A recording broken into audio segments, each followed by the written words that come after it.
Bonjour tout le monde.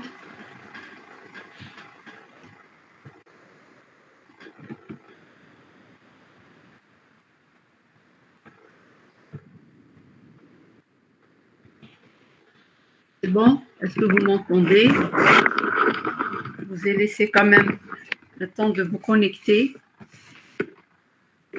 On commence?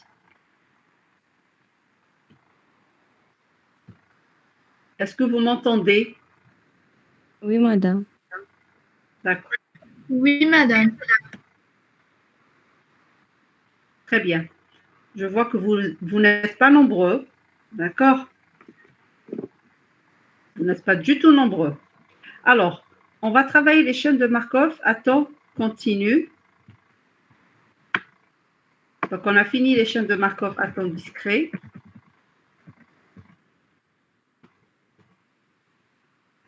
Voilà. Donc, c'est le chapitre 2.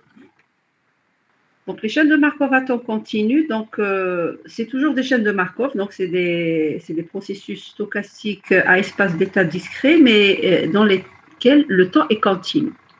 Donc, elles permettent de représenter une évolution continue du temps, contrairement aux chaînes de Markov à temps discret. Pour les deux modèles, pour les deux formalismes, on travaille, c'est-à-dire qu'on est sur des processus stochastiques qui conviennent à la modélisation de systèmes aléatoires, de systèmes à comportement aléatoire. Pour les CMTC, donc les chaînes de Markov à temps discret ou les chaînes de Markov à temps continu, pour les deux, l'espace d'état, il est toujours discret. Hein, tous les systèmes informatiques sont des espaces, sont des systèmes à espace d'état discret. Donc, ça ne sert à rien de travailler avec d'autres modèles puisqu'on s'intéresse au système informatique. Et maintenant, si on est appelé à comparer entre les chaînes de Markov à temps continu et les chaînes de Markov à temps discret, pour ceux qui n'ont pas assisté au premier cours, ou plutôt c'était le deuxième cours où j'ai expliqué la classification des processus stochastiques.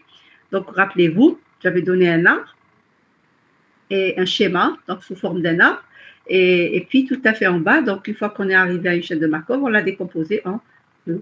Chaîne de Markov à temps discret et chaîne de Markov à temps continu. La différence entre les deux, c'est que dans les chaînes de Markov à temps discret qu'on appelle les CMTD, le temps est discret, c'est-à-dire que chaque transition se fait en une seule unité de temps.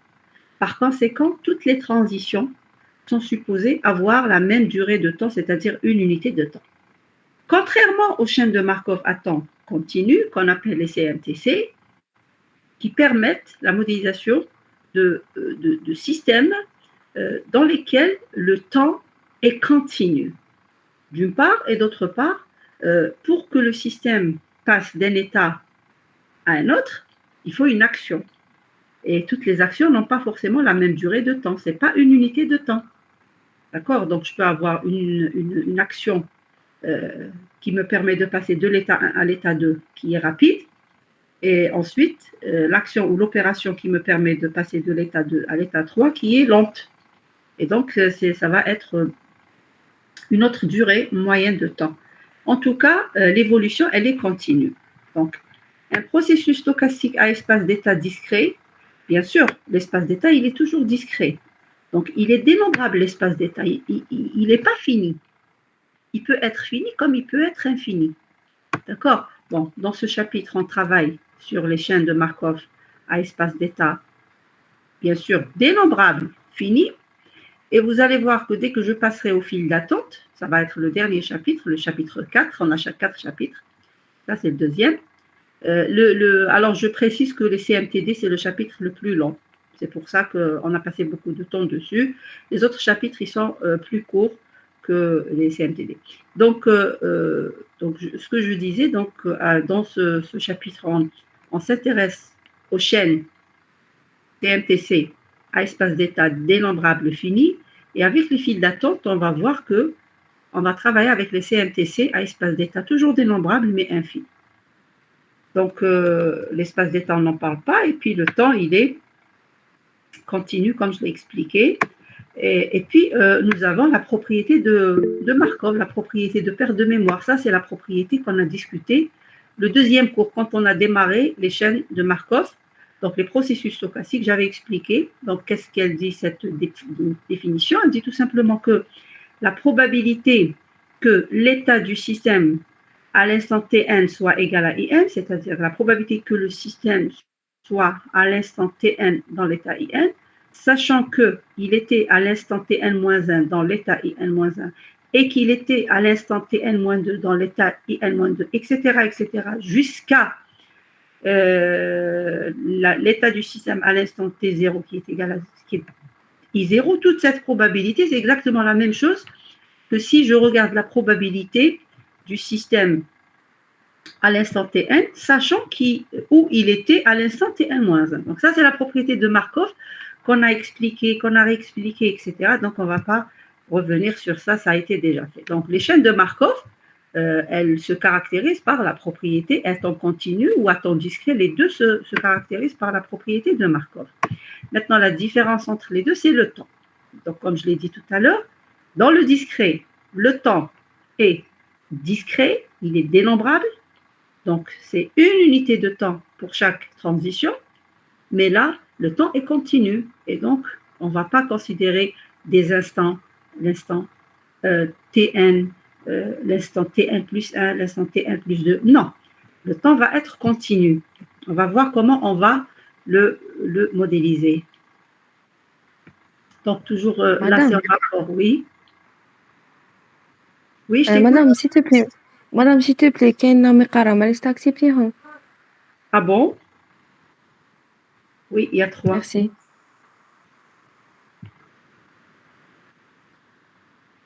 Voilà. Donc, il faut juste attirer mon attention. Moi, quand je me concentre sur le cours, j'oublie le reste. Donc là, donc toujours en rapport avec la propriété de Markov, la probabilité que la chaîne soit dans un certain état à l'instant Tn ne dépend que de l'état du processus à l'instant précédent et non pas des instants, et non pas des états dans lesquels il se trouvait aux instants antérieurs, c'est-à-dire à l'instant T0, T1, T2, etc. Markov, processus de Markov, ça c'était déjà expliqué. Maintenant, on se concentre sur les chaînes de Markov à temps continu proprement dites. Donc, une chaîne de Markov à temps continu est caractérisée par deux choses. La première des choses est que le temps passé dans tout état I de la chaîne est une variable aléatoire distribuée selon la loi exponentielle, puisque je suis dans l'état I, donc avec la loi exponentielle de taux mu I. Donc je répète, les chaînes de Markov à temps continu se caractérisent par deux caractéristiques ou bien par deux propriétés. La première caractéristique dit que le temps passé dans tout état de la chaîne, les états de la chaîne, c'est comme dans une chaîne de Markov CMTD. Chaque nœud, c'est un graphe, chaque nœud correspond à un état et on a des transitions entre les états par des arcs, qui symbolisent la transition. Maintenant, le temps passé dans tout état I est une variable. Bien sûr, le système, il va passer un temps dans chaque état, puisque là, on va considérer que le temps est continu. Je vais partager avec vous un tableau.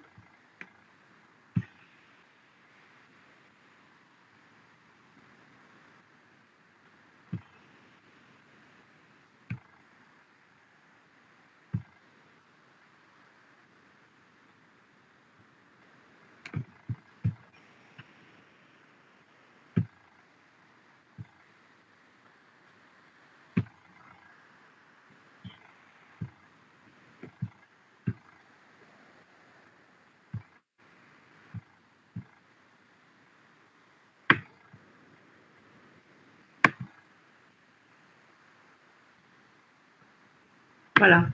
Donc, une chaîne de Markov à temps continu, c'est comme une chaîne de Markov à temps discret. Donc, vous avez des états. Donc, ça, c'est un état. Par exemple, ça, c'est l'état 1. On va dire ça, c'est l'état I. D'accord? Pas l'état 1. Ça, c'est l'état J. Et ça, c'est l'état K. Donc, j'ai des transitions. Par exemple, j'ai une transition de l'état I à l'état J et j'ai une transition de l'état I à l'état K.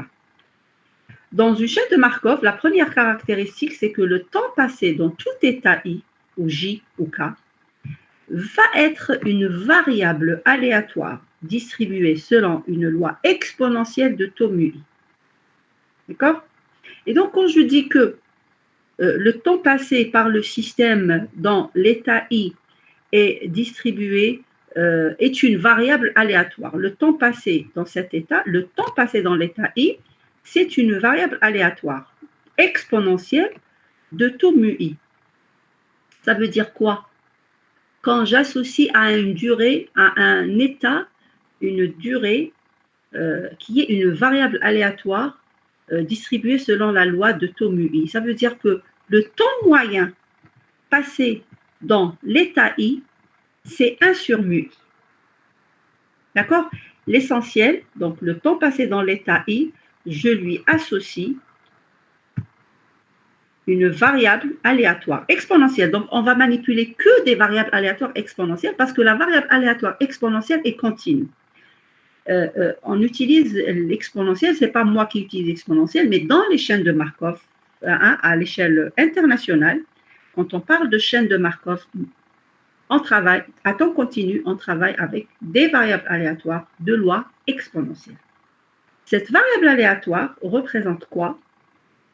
Elle représente le temps passé dans l'état, dans chaque état. Donc, le temps passé dans chaque état, ici, j'ai une variable aléatoire de taux mu I.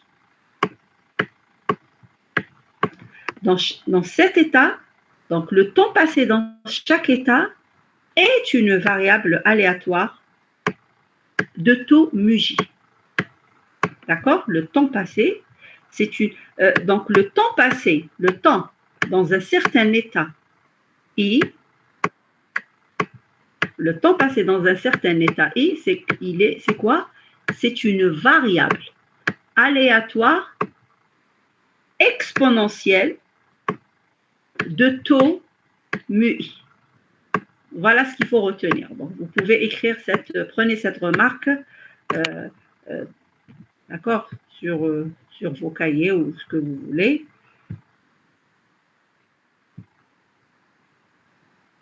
D'accord. Donc, je disais, le temps passé dans chaque état, par exemple, ici j'ai l'état K, donc le temps passé dans l'état K est une variable aléatoire de taux mu K. Variable aléatoire exponentielle de taux mu K. D'accord? Et bien sûr, les transitions d'un état vers les autres états sont toujours probabilistes. On va revenir sur ce point pour l'instant, on se concentre sur le premier point. Là, on va y revenir d'ici une dizaine de minutes ou un petit quart d'heure, pour voir comment on passe du CMTD du CMTC à une CMTD. Et là, on va voir que les transitions, elles sont probabilistes. C'est-à-dire qu'en étant dans un état I, le système a il va passer vers l'état J avec une certaine probabilité et il va passer vers l'état K avec une autre probabilité. D'accord? C'est ça un système probabiliste. Ça veut dire que en étant dans un état donné, le chemin n'est pas précis, n'est pas déterministe, il n'est pas figé. C'est dynamique. Donc, il y a des probabilités. J'ai une probabilité de passer par là ou bien une probabilité de passer par là. Voilà. Donc, je répète encore une fois, une chaîne de Markov à temps continu est caractérisée par cette propriété essentielle. Cette propriété, qu'est-ce qu'elle dit? Le temps passé par le système dans chaque état, c'est une variable aléatoire. Cette variable aléatoire est distribuée exponentiellement ou bien est distribuée selon la loi exponentielle de taux qui dépend de l'état. Chaque état a sa propre variable aléatoire, sauf que toutes les variables aléatoires sont distribuées exponentiellement, mais le taux n'est pas le même. D'accord? On a défini, quand on a commencé, on a défini, donc si vous voulez revenir en arrière, la première définition que j'ai donnée dans le chapitre 1, c'est la définition d'une variable aléatoire. Qu'est-ce que c'est qu'une variable aléatoire? J'ai commencé le premier chapitre avec des rappels. Donc, les variables aléatoires, rappelez-vous, j'ai dit qu'il y avait deux types de variables aléatoires. Des variables aléatoires exponentielles et des variables aléatoires continues. Revenez sur le chapitre 1. Les variables aléatoires exponentielles, les variables aléatoires continues et les variables aléatoires discrètes. Les variables aléatoires discrètes ont un espace d'état discret et les variables aléatoires continues ont un espace d'état continu. Bon, c'est ça la différence entre les... En tout cas, voilà. Donc, revenez sur le chapitre 1 pour la définition d'une variable aléatoire. En tout cas, sachez que chaque état d'une chaîne de Markov à temps continu lui correspond une variable aléatoire. D'accord? Cette variable aléatoire, c'est une fonction. Ceux qui ne connaissent pas les variables aléatoires, parce que je sais que parmi vous, il y a ceux qui viennent de GTR et qui n'ont pas fait le module probabilité statistique, c'est pas grave. Retenez une chose. Une chaîne de Markov, dans une chaîne de Markov, chaque état lui correspond une fonction. D'accord? Il faut voir une variable aléatoire comme une fonction. Cette fonction a un certain taux, tout simplement. Donc, ceux qui connaissent les variables aléatoires, c'est une variable aléatoire exponentielle de taux mu i. Donc, l'état i, je lui fais correspondre le taux mu i. L'état j, je lui fais correspondre à la variable aléatoire de taux mu j et k. Donc, autant de variables aléatoires que d'états dans ta chaîne. Ceux qui ne connaissent pas, chaque état, tu lui fais correspondre une fonction et cette fonction, on lui associe un taux. C'est quoi un taux? Un taux, c'est une valeur réelle, strictement positive. Un taux, il ne peut pas être nul, il ne peut pas être négatif. D'accord? Je vais encore plus loin dans les détails. Quand je dis que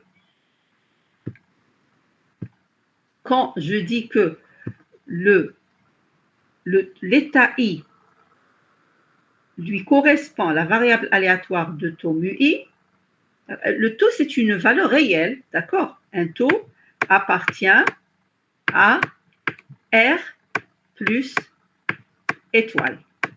Ça veut dire que c'est des valeurs réelles. Ce n'est pas des probabilités. Les probabilités, elles sont comprises entre 0 et 1. Les taux appartiennent à l'ensemble des réels plus étoile. Ça veut dire quoi? Ça veut dire qu'un taux doit être strictement positif, non nul. Étoile, R plus étoile. Donc, un taux, il est toujours strictement positif. Alors, quand je dis que l'état i lui correspond la variable aléatoire exponentielle de taux mu i, l'essentiel, je fais correspondre à l'état i le taux mu i. Ça veut dire quoi? Ça veut dire que la durée moyenne ou le temps moyen, c'est la même chose, donc on peut dire le temps moyen. On dit durée ou le temps, c'est la même chose. Donc, le temps moyen passé par le système dans l'état i est égal à l'inverse à 1 sur le taux. Pourquoi? En fait, le système va passer un certain temps dans l'état i. Après, il va transiter, il va changer d'état, il va passer vers l'état j. Et il peut aussi passer vers l'état k. D'accord? Cette transition qui lui permet d'aller vers l'état j, elle a une certaine durée. Donc, il va passer un certain temps dans l'état i. Tant qu'il n'est pas passé vers l'état j, il est dans l'état i. Tant qu'il n'est pas passé vers l'état k, il est dans l'état i. Et comme le temps est continu, on est en mesure de calculer le temps moyen passé par le système dans un état, dans chacun des états. Donc là, le temps moyen passé par le système dans l'état i, c'est 1 sur mu i. Le temps moyen passé par le système dans l'état j, c'est 1 sur mu j. Le temps moyen passé par le système, puisque le temps est continu. Je pense que là, ça ne peut pas être plus clair. On avance. Dans les CMTC, nous considérons les taux de transition au lieu des probabilités de transition. Ça, vous l'avez compris. Donc, je vais, enfin, vous l'avez compris, je vais l'expliquer ici. Donc, dans une CMTC, chaque état est représenté par un nœud et les transitions entre états sont représentées par des arcs. Ces arcs vont porter un taux, un poids qui correspond à un taux et non pas à une probabilité. Dans les CMTD, le poids de l'arc est une proba. Dans les CMTC, le poids de l'arc est un taux. Donc là, je vais utiliser une autre couleur. Voilà. Donc ici, le taux qui permet la transition de l'état I à l'état J, c'est le mu IJ. Voilà. Et la transition de l'état I à l'état K, elle se fait avec le taux mu I K. Voilà, c'est ça, le taux de transition de l'état I. Si j'ai par exemple une transition dans ce sens, on peut, voilà, et une transition dans ce sens. Donc là, ça sera le taux mu JK. Et là, ça va être le taux mu KJ. On ne peut pas avoir de boucle dans les CMTC. Les CMTC,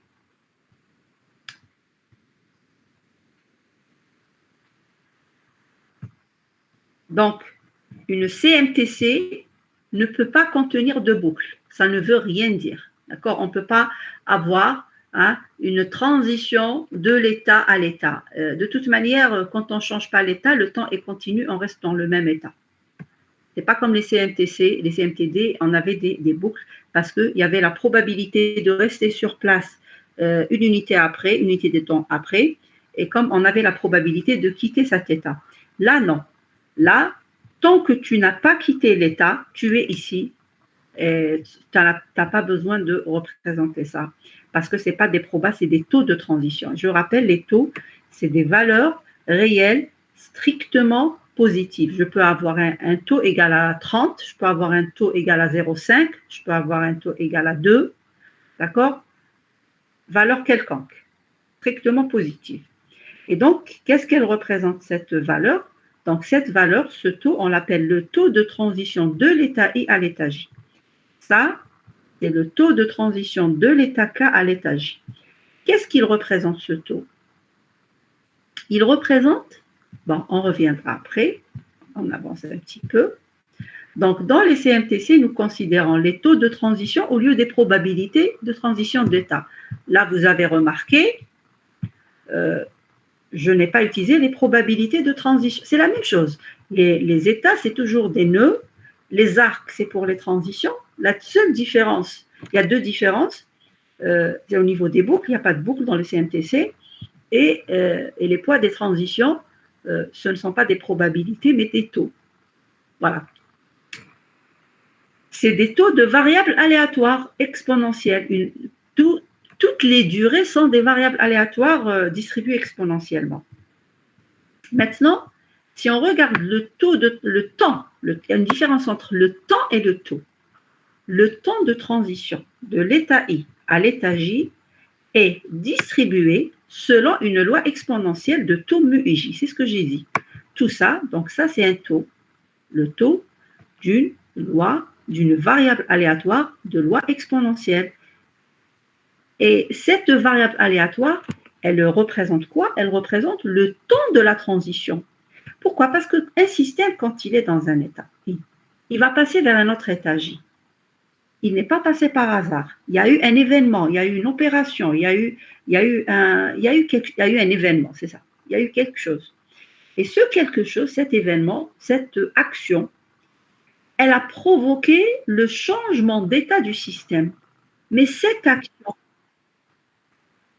elle a une durée. Même si c'est une action rapide, d'accord? Même si c'est un événement rapide. Toute action a une durée, d'accord? Donc, cette transition de l'état I à l'état J, puisqu'on parle de chaîne de Markov à temps continu, puisque le temps il est continu, donc cette transition de l'état I à l'état J, je lui fais correspondre une variable aléatoire, ce temps de transition, le temps de transition de l'état I à l'état J, est une variable aléatoire distribuée selon la loi exponentielle de taux mu I. Pareil, pour la transition, le temps de transition de l'état I à l'état K, et quand je dis le temps de transition de l'état I à l'état K, c'est le temps de l'événement qui a provoqué ce changement d'état. Un système, il était dans l'état I, il s'est retrouvé dans l'état K. Entre les deux états, il y a eu un certain temps.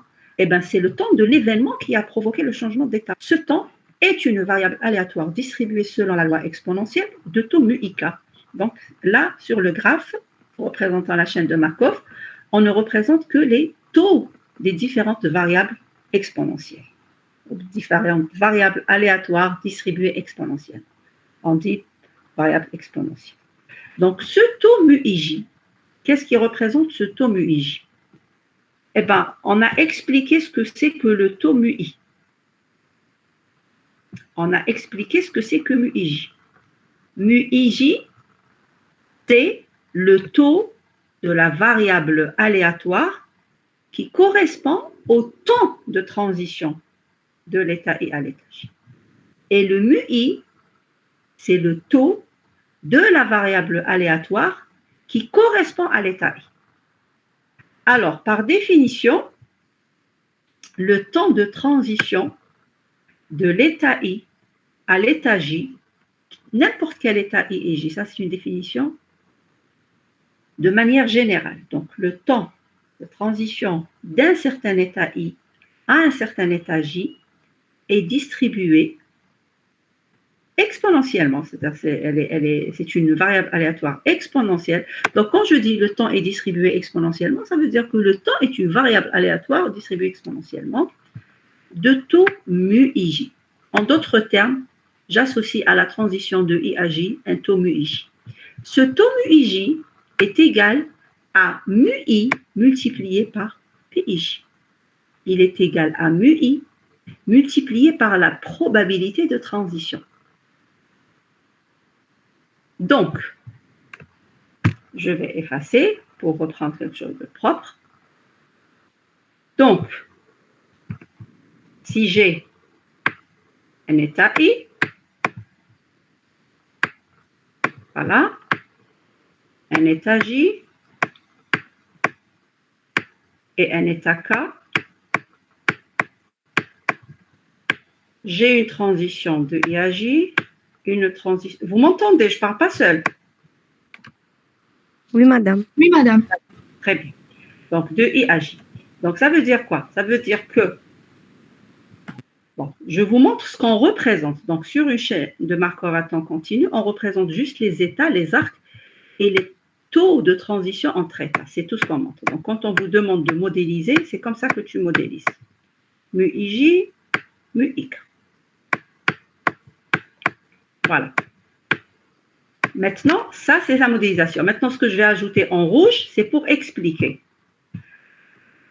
Donc, ce taux représente le taux. Ce taux, c'est une valeur réelle qui est le taux de la variable aléatoire, ou bien la variable aléatoire distribuée exponentiellement, ou bien la variable aléatoire exponentielle qui correspond au temps de transition de I à J. C'est pour ça qu'on dit que le taux mu I. Eh bien, ce mu IJ, il est égal à quoi? Il est égal tout simplement à mu I multiplié par PIJ. C'est quoi le PIJ? Le PIJ, c'est la probabilité. Je ne représente pas la probabilité PIJ sur une CMTC. D'accord? Mais réellement, ce taux a un rapport avec la probabilité PIJ. D'accord? Je vais vous montrer tout à l'heure comment on passe d'une CMTC à une CMTD. Toute CMTC lui correspond une CMTD. Donc là, on a le MUI. Vous allez me dire, oui, mais le MUIJ en là et le MUI égale à quoi? Eh bien, le MUI, c'est le taux qui correspond à l'état I. Et c'est quoi ce taux qui correspond à l'état I? C'est tout simplement le taux de la variable aléatoire qui représente le temps passé par le système dans l'état I. Ça, c'est le taux de la variable aléatoire qui représente le temps de transition de I à J. Et ça, c'est le taux de la variable aléatoire qui représente le temps de transition de I à K.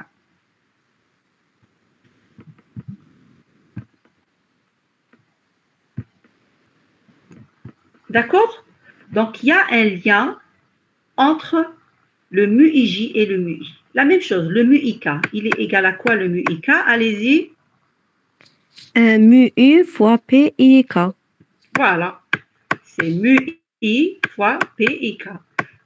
Et donc, à partir de là, je pourrais déduire le PIJ et le PIK. Donc, je peux construire une CMTD à partir du CMTC. Si j'ai les MUIJ et j'ai le MUI. Alors, il y a une autre règle que je n'ai pas donnée. Je vais la donner tout de suite. Le MUI égale MUIJ plus MUIK.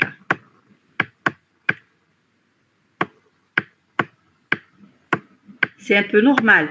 Ce taux représente le temps passé par le système dans l'état I. Et ce taux représente le temps passé par... Enfin, il représente la variable aléatoire. C'est le taux de la variable aléatoire. D'accord?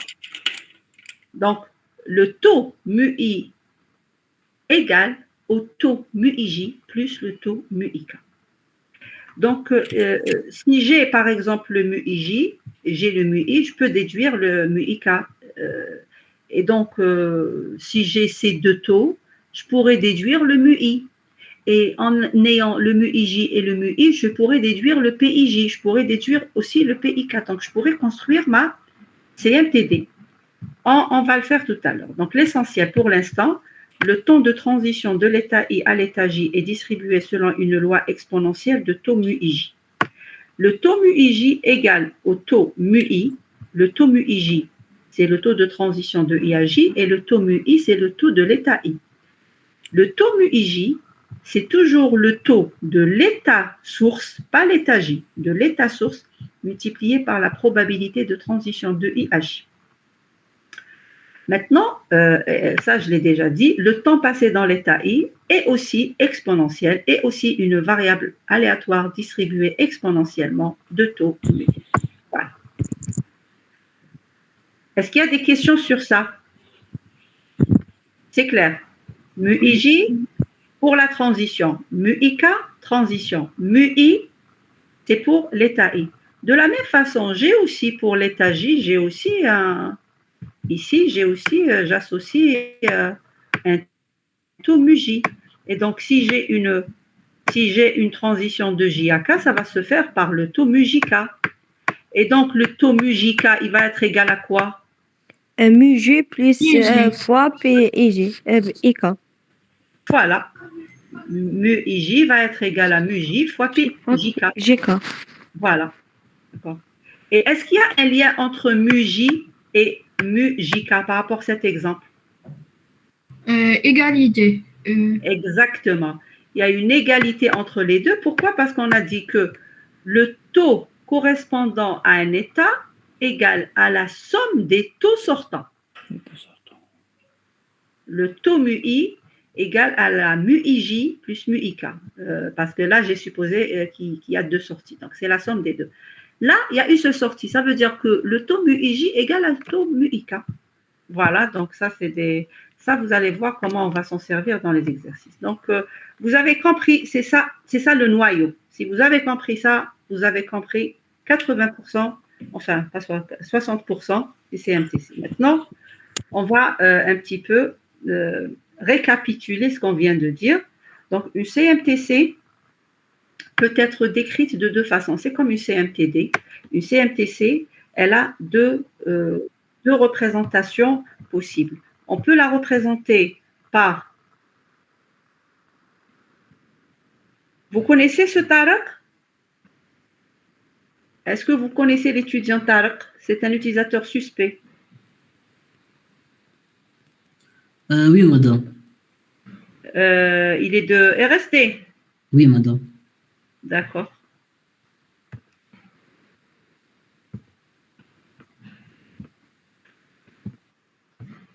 Donc, je disais, une CMTC a, au même titre qu'une CMTD, on peut la représenter de deux façons. Il y a la représentation graphique et la représentation matricielle pour les calculs, pour l'implémentation, pour la programmation.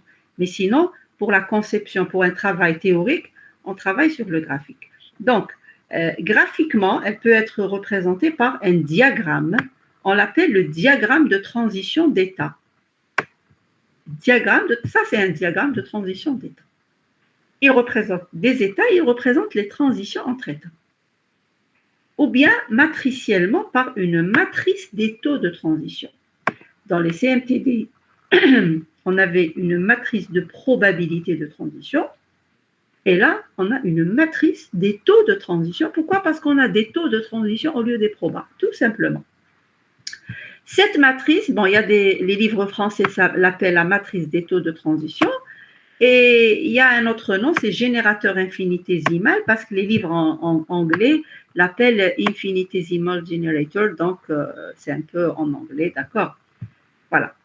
Donc, la première représentation, le diagramme de transition. C'est ça le diagramme, c'est un schéma, c'est un graphe. Donc, diagramme de transition, c'est un graphe orienté. Bien sûr, le sens, il est important. Quand tu fais ça, c'est la transition, c'est avec mu ij, et quand tu fais ça, c'est la transition avec mu ji. Là, je n'ai pas mis une transition. Les étudiants arrivent à l'aise, à l'aise. Donc, je disais, si je n'ai pas mis une transition de J à I, ça veut dire que c'est impossible. La transition n'est pas possible. Le système ne peut pas passer de l'état J à l'état I. On ne met pas un arc avec un taux 0 ou bien un arc. Déjà, un taux, il ne peut pas être égal à 0. Il faut que ça soit une valeur. Je vais vous dire tout à l'heure pourquoi. Je vais vous dire pourquoi il ne peut pas être nul et pourquoi il ne peut pas être négatif. Donc, je continue sur les représentations et après, on va encore plus détailler. Donc, je disais qu'une CMTC peut être représentée par un diagramme de transition. C'est quoi un diagramme? C'est ça. C'est un graphe dans lequel j'ai des nœuds. Chaque nœud représente un état, d'accord, de la chaîne. J'ai des arcs, et c'est des arcs qui représentent les transitions entre états. Chaque arc porte une valeur, une étiquette ou un label qui représente le taux de transition d'un état à un autre. Franchement,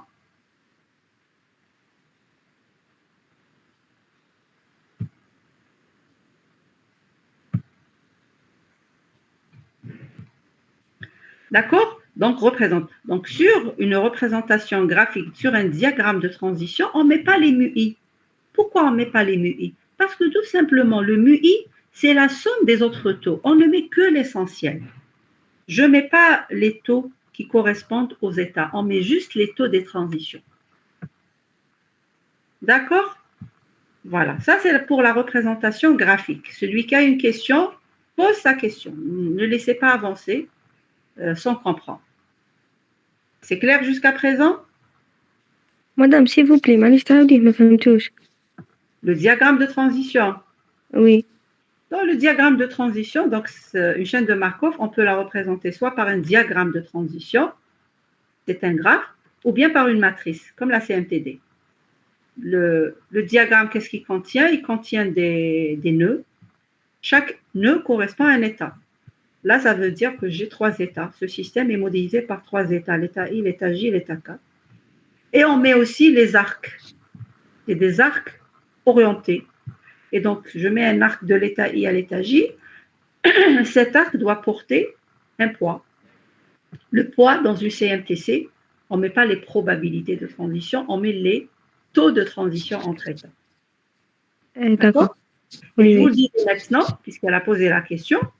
Quand je mets ce taux mu ij, quand je mets taux mu IJ de l'état I à l'état J, ça veut dire que le temps moyen que le système utilise pour passer de l'état I à l'état J égale 1 sur mu J. 1 sur mu IJ.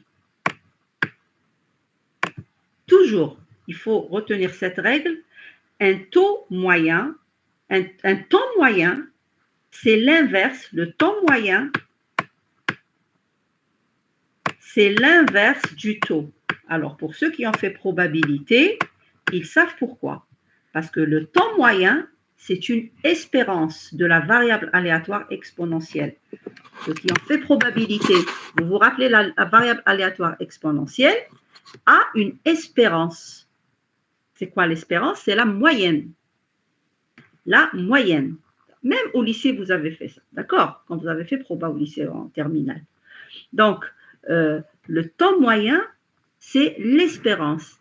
Et on sait que l'espérance, d'habitude, on la note comme ça. Espérance de la variable aléatoire x égale 1 sur mu. C'est ça, le temps moyen, c'est l'inverse du taux. Donc, dans un exercice, quand on te donne le taux d'une action, parce que ça, c'est une action qui a provoqué le changement d'état. Un système, il ne change pas d'état sur un coup de tête. Il ne peut pas être dans un état I et après, un beau jour, il va se réveiller, le cas, tiens, je vais passer dans l'état J. Non. Un système, il est dans l'état I pendant un certain temps. À un moment donné, donc, il y a une action qui va lui permettre de transiter de l'état I à l'état J. Cette action a une durée continue. Et donc, la durée continue de cette action, c'est ça, c'est le temps moyen qui permet la transition de l'état I à l'état J. C'est l'inverse du taux. Donc, dans certains exercices, on vous donne la durée moyenne de transition et tu es censé déduire le taux. Donc, l'étudiant qui a compris que le temps moyen, c'est l'inverse du taux, si on lui donne la durée moyenne, il peut déduire le taux et il peut construire son diagramme. Ça, c'est important. La deuxième représentation possible, c'est la représentation matricielle. Donc, c'est le générateur infinitésimal Q. D'accord? On l'appelle Q. Pourquoi? Parce que c'est une matrice. On ne peut pas l'appeler P. Dans les CMTD, on l'appelait P parce que c'était une matrice de probabilité de transition. Ça, ce n'est pas une matrice de probabilité de transition. Donc, on n'utilise pas le P pour les CMTC. Dans tous les livres, on utilise on l'appelle infinitésimale et on utilise ce symbole. Donc, c'est quoi cette matrice? C'est une matrice carrée d'ordre égal, bien sûr, toujours la matrice elle est carrée, d'ordre égal au nombre d'états de la chaîne. Et bien sûr, chaque élément, je vais l'appeler QIJ. C'est quoi l'élément QIJ? C'est comme dans la CMTD, les PIJ, c'est les probabilités de transition de I à J. Ici, les QIJ, c'est les taux de transition de l'état I à l'état J. Donc, le QIJ, en fait, c'est un taux de transition de l'état I à l'état J. Je vais expliquer si le I est différent du J. Donc, QIJ, c'est l'élément qui se trouve au niveau de la matrice Q, au niveau de la ligne I colon J. Cet élément, il peut être égal à mu IJ, c'est-à-dire le taux de transition de l'état I à l'état J, si le I est différent de J. Donc, si le I est différent de J, je vais mettre un taux de transition. Maintenant, si le I égale à J, ça veut dire quoi I égale à J? Ça veut dire que je suis sur la diagonale principale. Si je suis sur la diagonale principale, donc je suis sur la ligne I colonne I. Et donc, on a dit que dans les CMTC, il n'y a jamais de boucle. Celui qui met une boucle sur une CMTC, ça veut dire qu'il n'a rien compris. Donc, puisqu'il n'y a pas de boucle, qu'est-ce qu'on doit faire? On doit mettre, par définition, on doit mettre moins la somme des mu IK, moins la somme des autres éléments de la ligne. Donc, le mu IJ, je vous explique. Je prends encore un exemple.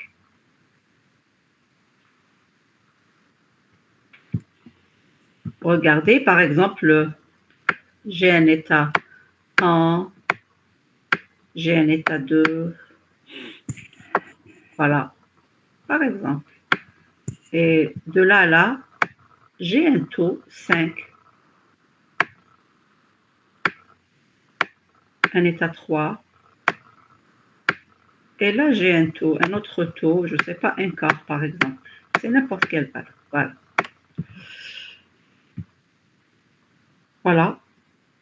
De 2 à 3, j'ai le A.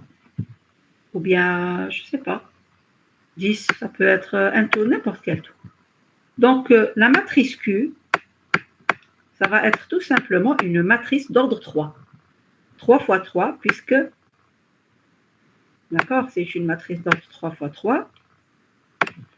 Donc, la ligne 1, la ligne, en fait, l'état 1, l'état 1, l'état 2, l'état 3.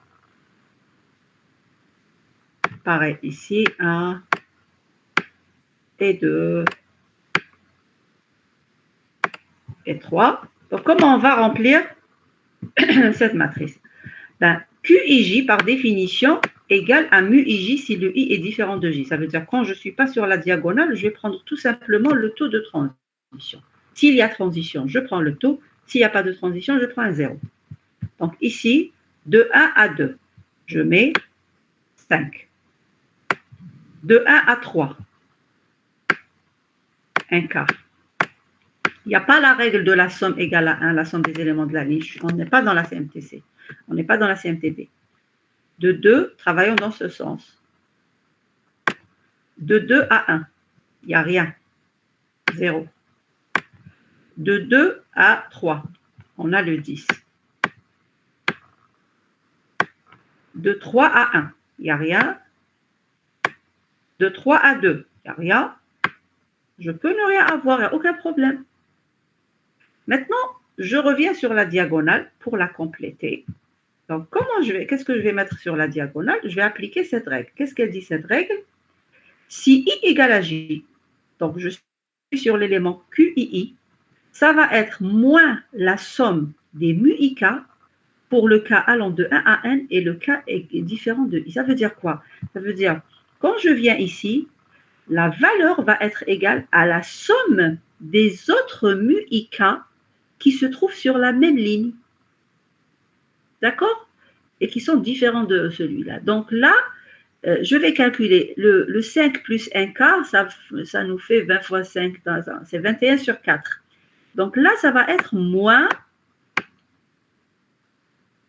21 sur 4. Là, ça va être moins 10. Cette somme, c'est moins la somme des mu IK pour tous les cas différents de I. Moi, je cherche le mu II, je cherche QII. Donc, c'est moins la somme des mu IK qui sont différents, d'accord, où le I est différent de K. Ça veut dire quoi? C'est la somme, c'est moins la somme des autres éléments de la ligne. Simplement ici, 0, 0, hop là, moins la somme des zéros, c'est un 0. Moins la somme des zéros, c'est un 0. Et de façon à ce que la somme des éléments de chaque ligne, la somme doit être égale à 0. 0. Sur chaque ligne, puisque la diagonale, l'élément qui se trouve au niveau de la diagonale doit être égal à moins la somme de tout le reste. Donc, quand tu sommes moins la somme avec la somme, tu vas trouver un 0. Voilà. C'est ça le générateur infinitésimal ou bien la matrice des taux de transition. Donc, elle contient des taux de transition.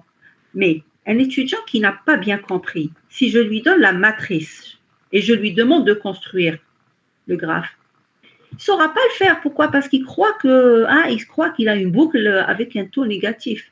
Premièrement, je n'ai pas de boucle dans les CMTC.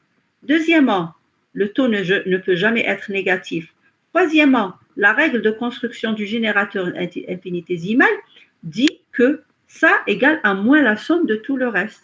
Donc, il faut que tu saches tout ça pour savoir compléter une matrice, passer vers ça, modéliser, etc.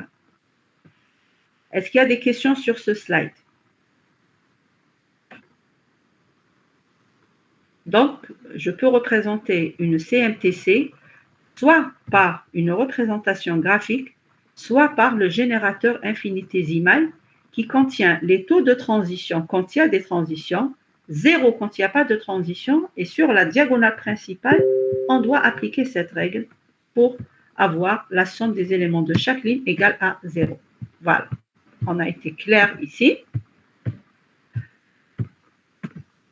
Maintenant, on va voir le lien entre les chaînes de Markov à temps continu et les CMTD.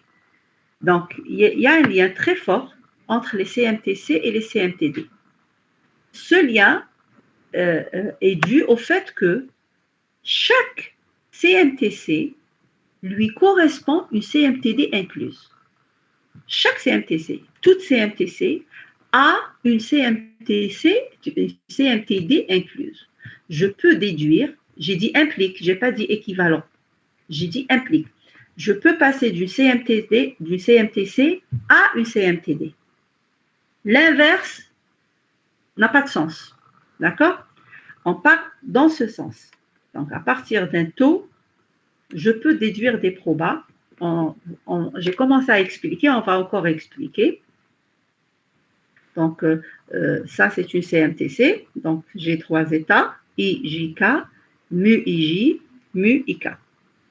La CMTD, quand on dit incluse, ça veut dire que correspondante. C'est ça, incluse, terme formel, c'est correspondante. Et unique, c'est ça, incluse, c'est-à-dire qu'elle est à elle.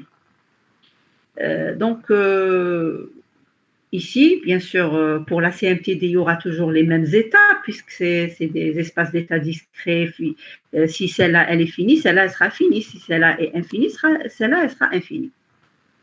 Donc, IJK, on retrouve les IJK. Les transitions, si j'avais une transition entre de l'état I à l'état J, je vais retrouver la même transition. Si je n'avais pas de transition, par exemple, là, il n'y a pas de transition entre J et K, il n'y a pas de transition. Donc, il n'y aura pas plus de transition. C'est les mêmes états, c'est les mêmes transitions. Par contre, ici, j'ai des taux et là, j'ai des probabilités. Donc, comment trouver les probabilités à partir des taux? Quelqu'un m'explique? Il y a une formule à appliquer, madame. Laquelle? Vous venez de la donner. Juste. Qui dit Donne-moi.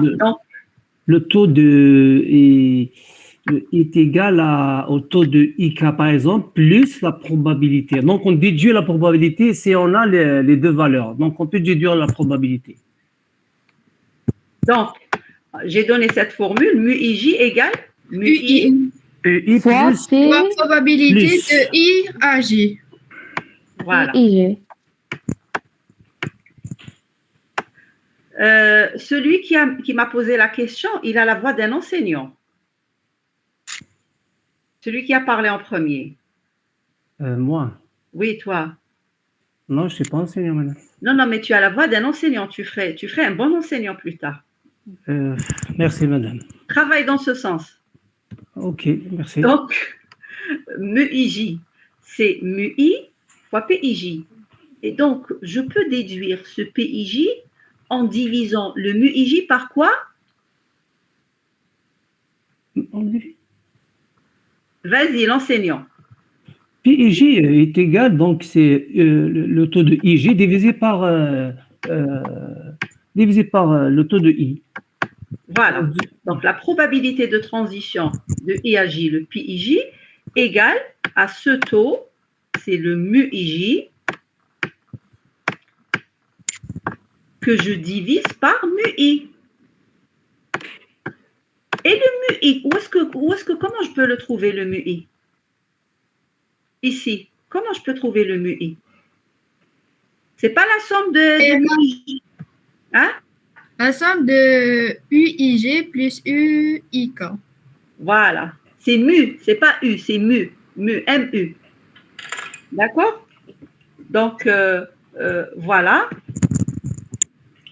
C'est comme ça que je peux passer d'une CMTC à une CMTD. Et le passage, je vous ai dit, dans ce sens. Et donc, voilà, on va récapituler ce qu'on vient de faire.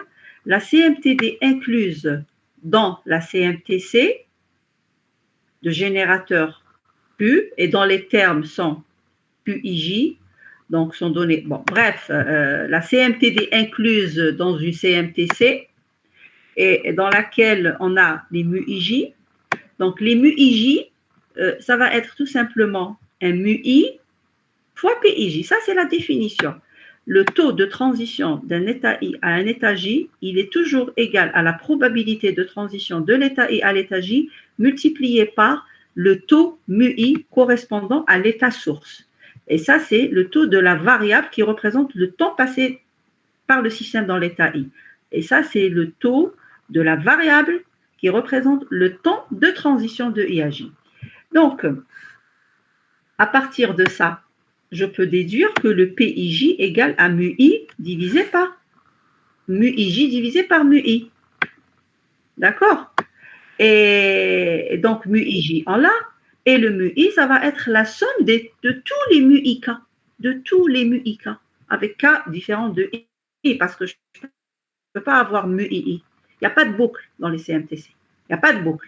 Et sur la diagonale, on a moins la somme du reste pour avoir une somme de lignes égale à 0, pour qu'on puisse appliquer certains calculs. Parce qu'en fait, quand ils ont inventé les CMTC, si on prend les premiers articles, il n'y avait pas sur la diagonale moins la somme. Et donc, on avait du mal à calculer la distribution stationnaire avec les méthodes actuelles. Ils utilisaient d'autres méthodes qui étaient plus difficiles à mettre en œuvre. Là, non. On a ajouté, grâce aux recherches, d'accord? Donc, moins la somme des éléments sur la diagonale. Et vous allez voir que le calcul de la distribution stationnaire, il devient très rapide à faire. Voilà. Voilà. Donc là, je donne un exemple concret. C'est l'exemple de tout à l'heure. Soit un état I d'une CMTC avec une transition vers l'état J et une autre vers l'état K. Voilà. Imaginez que c'est ça le I. Imaginez que c'est ça le J. Imaginez que c'est ça le K. Imaginez rien. Voilà.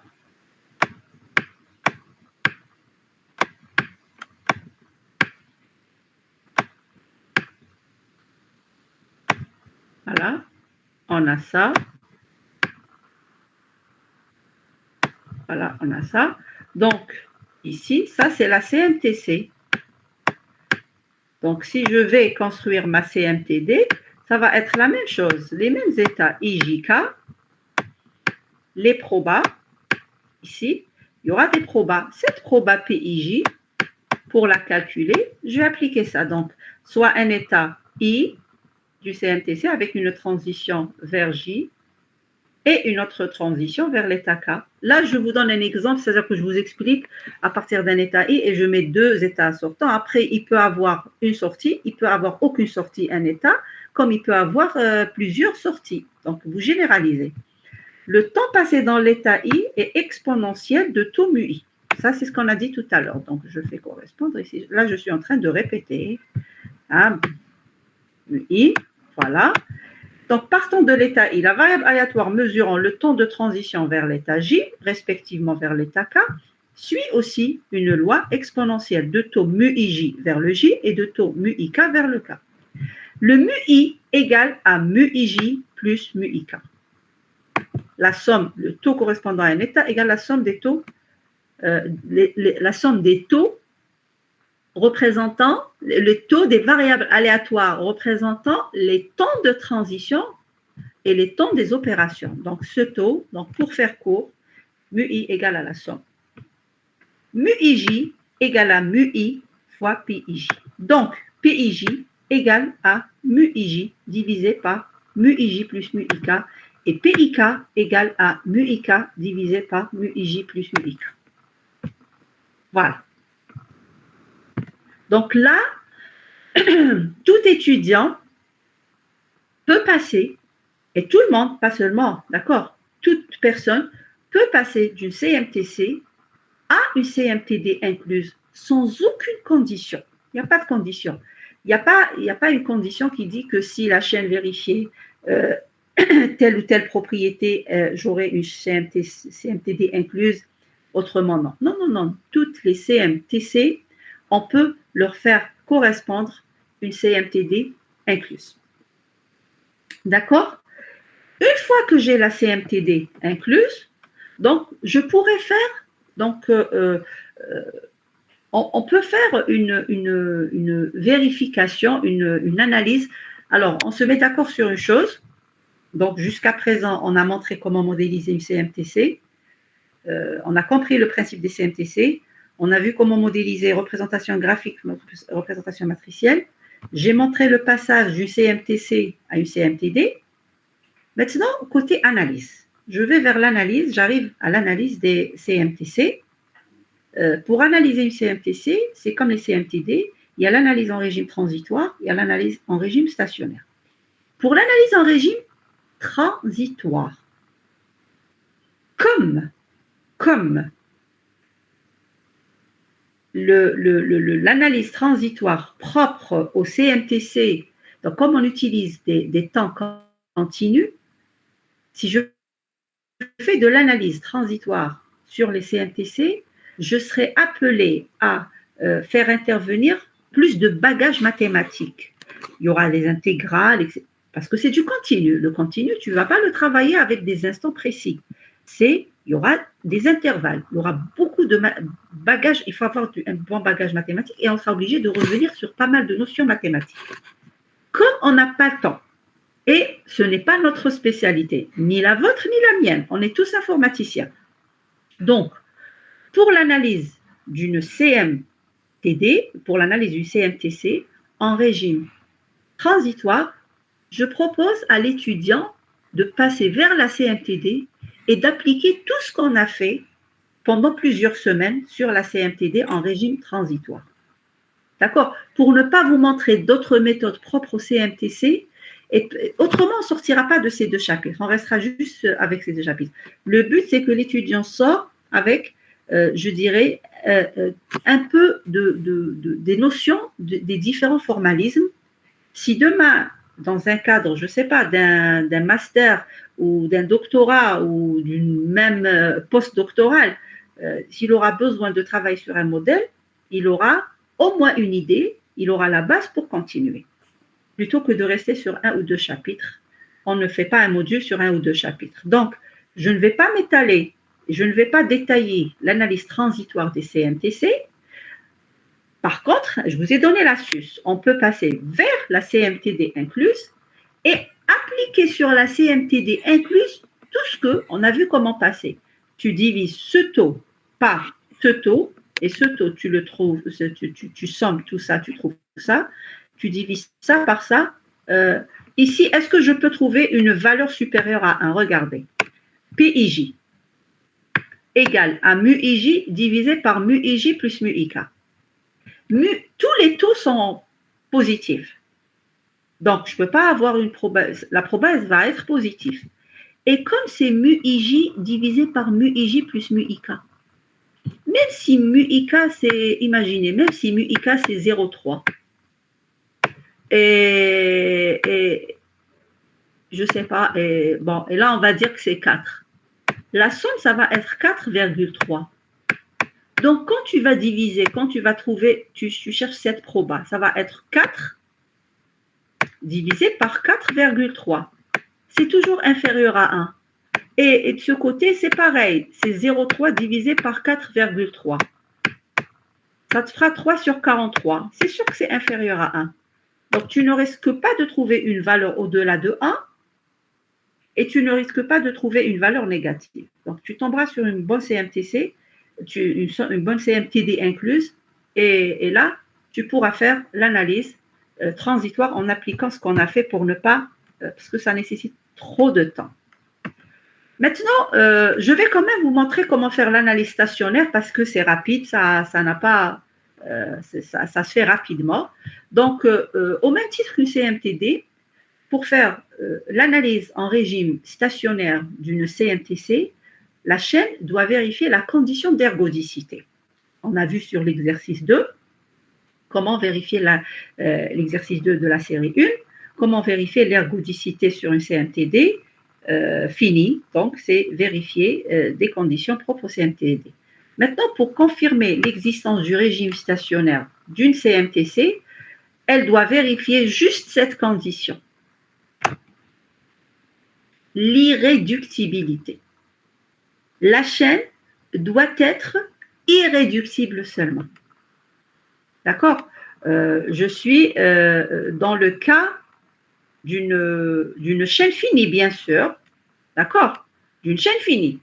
Maintenant, si on est dans le cas d'une chaîne infinie, ça, il n'y a pas de définition générale. On ne peut pas généraliser et on verra avec l'exemple des files d'attente un cas concret et on verra comment vérifier l'ergodicité pour une chaîne de Markov à temps continu infini. Pour l'instant, une CMTC qui est finie est irréductible et automatiquement ergodique. Donc, si la chaîne est finie, il suffit juste de vérifier l'irréductibilité et votre chaîne sera ergodique. Donc, une CMTC est irréductible si et seulement si, bien sûr, la CMTD incluse, elle est irréductible. De toute manière, nous avons les mêmes chemins, les mêmes états, les mêmes circuits, les mêmes chemins, tout est pareil. D'accord? Donc, si celle-là est irréductible, celle-là, elle va être irréductible.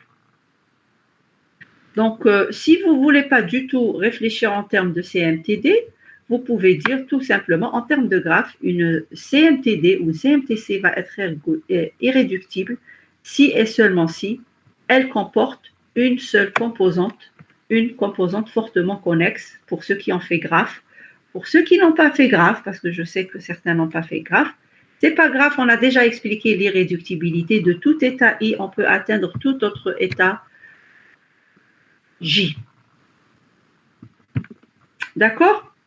Donc, pour faire la différence, dans les CMTD, si la CMTD est finie, l'ergodicité consiste à vérifier deux choses. Quoi? Rappelez-moi, dans la CMTD, qu'est-ce que je dois vérifier pour dire qu'une CMTD est ergodique? Irréductible et apériodique. Oui, en plus de fini. Donc, d'abord Oui. fini. Tu vérifies d'abord fini, après irréductible et apériodique. Apériodique. Maintenant, quand tu es dans une CMTC, il suffit juste, si ta chaîne est finie et elle est irréductible, voilà, donc tu vérifies les deux choses. Si elle est finie, tu vérifies juste l'irréductibilité. Si elle est infinie, je vous ai dit, on va voir. D'accord? Voilà. Maintenant, une fois qu'on a vérifié l'ergodicité, on est en mesure de calculer la distribution à l'état stationnaire. Donc, dans une CMTC ergodique, le vecteur pi des probabilités stationnaires, d'accord, il existe toujours et on peut l'obtenir comme solution unique de ce système d'équations. Vous vous rappelez, pour la CMTD, on faisait pi Pour la matrice. fois la matrice P Égale à P. égale à pi. Là, non. Là, pour les CMTC, ça c'est pour les CMTC. Alors, donc ça c'est CMTC, plutôt CMTD. Et là, c'est les CMTC.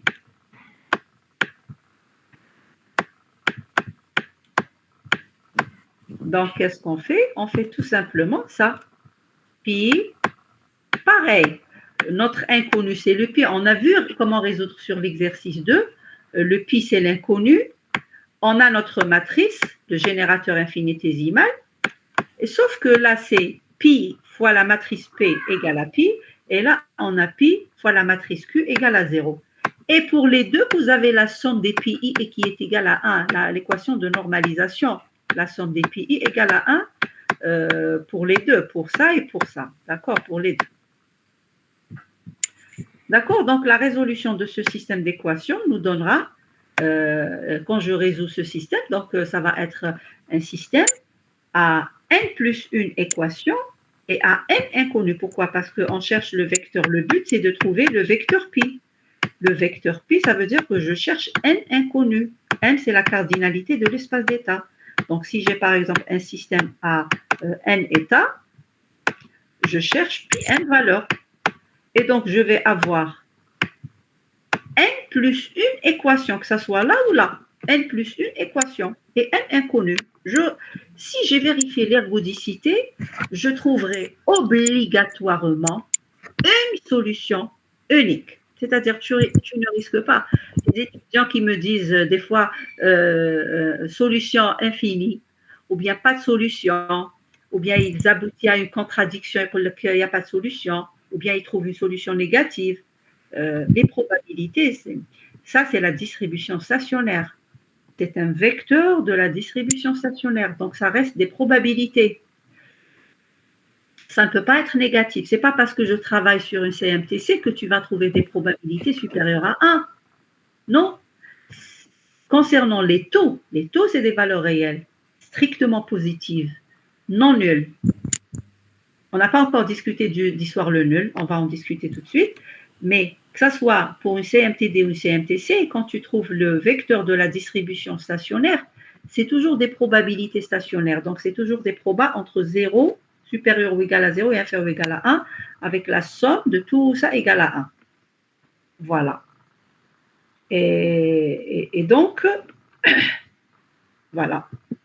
Donc, la résolution de ce système d'équations nous donne les probabilités stationnaires des différents états. Donc, P1, c'est quoi le PI? Qu'est-ce qui représente le PI? Quand je dis PI.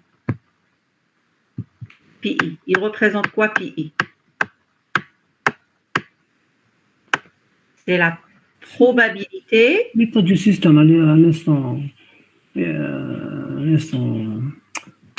C'est comme si un vecteur initial. Par exemple, l'état du système à l'instant T. Ah non, du tout. C'est l'état. C'est pas l'état du système, c'est la probabilité que le système se trouve en régime stationnaire dans l'état I. D'accord? Quand je mets Pi1, c'est la probabilité que le système se trouve dans l'état 1 en régime stationnaire. Exercice 2. D'accord? On a fait ça. Révisez vos cours. D'accord? Et là, c'est la même chose. Quand je trouve PI, c'est la probabilité que le système se trouve dans l'état I en régime stationnaire. C'est aussi une proportion. C'est aussi une proportion de temps que le système passe en régime stationnaire dans l'état I. Rappelez-vous l'exercice 2. La dernière question, c'était calculer le temps passé par le système dans l'état 2 sur une journée. On avait trouvé pi2 égale 1,5. Et donc, on avait trouvé les 12 heures. Tout est lié, attention, il n'y a pas de... Ça, ce sont deux chapitres liés, d'accord? Donc, revenez pour un peu vous rappeler de ce qu'on avait fait. Voilà, donc, il y a cette remarque. D'abord, je vais parler de l'histoire du taux. Pourquoi le taux ne peut pas être négatif? Un temps moyen,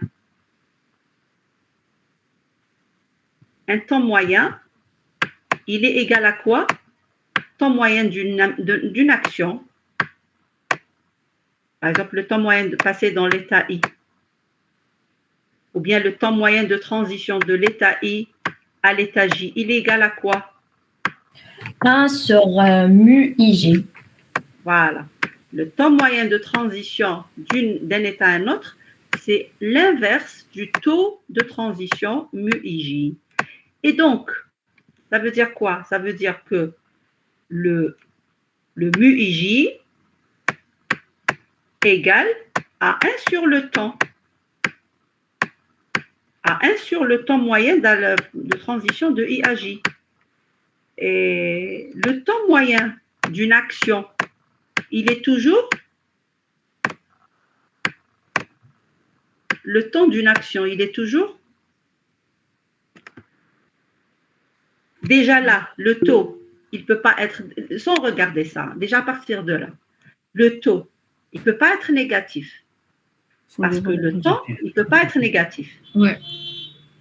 Et autre chose, je ne peux pas avoir un taux nul parce que je ne peux pas diviser le 1 par 0. Voilà. Et je sais que le temps est toujours positif, et comme le temps égale à 1 sur le taux, donc le taux, il doit être toujours positif, non nul, tout simplement. La même chose ici, le taux égale 1 sur le temps, il est toujours positif, donc 1 sur positif, ça restera toujours positif, et donc ça ne sera jamais nul, et ça ne sera jamais positif, ça ne sera jamais négatif, ça ne sera jamais nul. Quand on divise 1 par une valeur, c'est toujours positif, non nul. Voilà.